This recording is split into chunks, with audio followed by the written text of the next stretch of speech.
ولا یجرمنکم شنآن قوم علی الا تعدلوا اعدلوا هو اقرب للتقوی، سب کے ساتھ انصاف کرو اور یہی تقوی کے زیادہ قریب ہے، اور انسانیت کا درس دیتا ہے قرآن۔ غیر مسلموں کے پنڈتوں کو، سکھوں کے گروؤں کو، عیسائیوں کے پادریوں کو، یہودیوں کے راہبوں کو، جین دھرم کے منیوں کو آپ گالی نہیں دے سکتے ہیں۔ کسی بھی دوسرے مذہب کے بزرگوں کو آپ گالی نہیں دے سکتے ہیں۔ وَلَا تَسُبُّوا الَّذِينَ يَدْعُونَ مِن دُونِ اللَّهِ، اللہ کو چھوڑ کر جو دوسروں کی عبادت کرتے ہیں، دوسروں کی پوجا کرتے ہیں، تم ان کو گالی مت دو۔ قرآن کہہ رہا ہے وَلَا تَسُبُّوا الَّذِينَ يَدْعُونَ مِن دُونِ اللَّهِ، اللہ کے علاوہ جو دوسرے معبودوں کی، دوسرے خداؤں کی پوجا کرتے ہیں، عبادت کرتے ہیں، تم ان کو گالی مت دو۔ فَيَسُبُّوا اللَّهَ عَدْوًا بِغَيْرِ عِلْمٍ، ایسا نہ ہو کہ تم ان کے بزرگوں کو، ان کے مہان پرشوں کو تم گالی دو تو جواب میں وہ تمہارے اللہ کو، تمہارے رب کو گالی دے بغیر علم کے۔ یہ لیجئے، جواب میں کہیں ایسا نہ ہو کہ وہ تمہارے رب کو گالی دے۔ ایسا ہوتا ہے نا، ایسا ہوتا ہے۔ یہ کیا تھا؟ ان 5 6 20 25 50 لڑکوں نے گھیر کر ایک لڑکی سے کہا، کیا کہا؟ جے شری رام، جے شری رام۔ اس نے جواب میں کہا اللہ اکبر، اللہ اکبر۔ یہ کیا تھا؟ یہ کیا تھا؟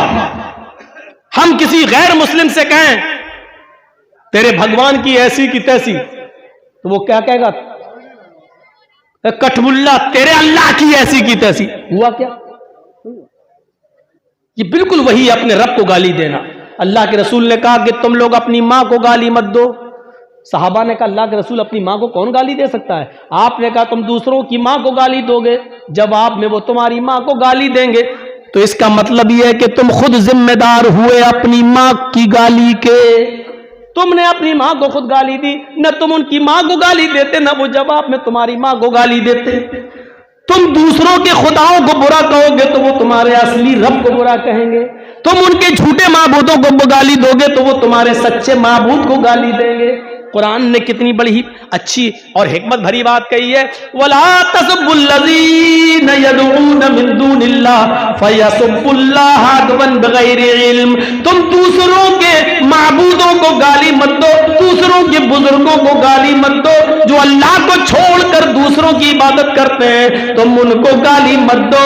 ایسا نہ ہو کہ وہ تمہارے اللہ کو دشمنی میں گالی دینے لگے اور علم نہ ہو، یعنی جہالت کی وجہ سے گالی دینے لگے۔ تاریخ ہمیں بتاتی ہے میرے پیارے ساتھیوں، کبھی اللہ کے رسول نے اور صحابہ نے کبھی دوسروں کے بزرگوں کو گالی نہیں دی، نہ برا بھلا کہا ہے، صرف اتنا کہا ہے لوگوں ان تمام معبودان باطلہ سے بچ کر ایک اللہ کی عبادت کرنے والے بن جاؤ۔ نہ کبھی ہمارے نبی نے، نہ ہمارے رسول نے، نہ ہمارے صحابہ نے کبھی کسی کی دوسروں کی مذہبی عبادتوں پر قبضے کیے ہیں، کبھی نہیں۔ آپ کو معلوم ہوگا اور یہ آپ نے سنا بھی ہوگا، جب حضرت عمر یروشلم کی بیت المقدس کی طرف جا رہے ہیں، بیت المقدس کی طرف جا رہے ہیں، جیت گئے ہیں، بیت المقدس آزاد ہو گیا ہے، اب وہاں جا رہے ہیں، نماز 2 رکعت نماز پڑھانے کے لیے راستے میں یروشلم پڑتا ہے، صحابہ آپ کے ساتھ ہیں۔ یروشلم پہنچتے ہی اذان کی آواز آنے لگتی ہے، اللہ اکبر اللہ اکبر۔ پتہ چلتا ہے کہ اس پورے علاقے میں کوئی مسجد نہیں ہے، کوئی مسجد نہیں ہے۔ صحابہ کرام نے سوچا چلیے اذان کا وقت ہے، نماز کا ٹائم ہو گیا ہے، اسی سرزمین پر یہیں بیابان جنگل میں ایک جگہ اپنے اپنے کپڑے بچھا لیتے ہیں، چادریں بچھا لیتے ہیں اور اسی جگہ پر ہم نماز پڑھ لیتے ہیں۔ جیسے وہ لوگ وضو بنانے کے لیے تیار ہوتے ہیں، کیا دیکھتے ہیں کہ بستی سے کچھ عیسائی آ رہے ہیں۔ آتے ہی کہنے لگے امیر المومنین کون ہے؟ جواب دیا حضرت عمر نے، جی بولیے میں ہی عمر ہوں اور لوگوں کا خادم میں ہی ہوں۔ فرمایا آپ لوگ یہاں نماز پڑھ رہے ہیں کہ جی نماز کا وقت ہو گیا، ہم نماز پڑھنا چاہتے ہیں۔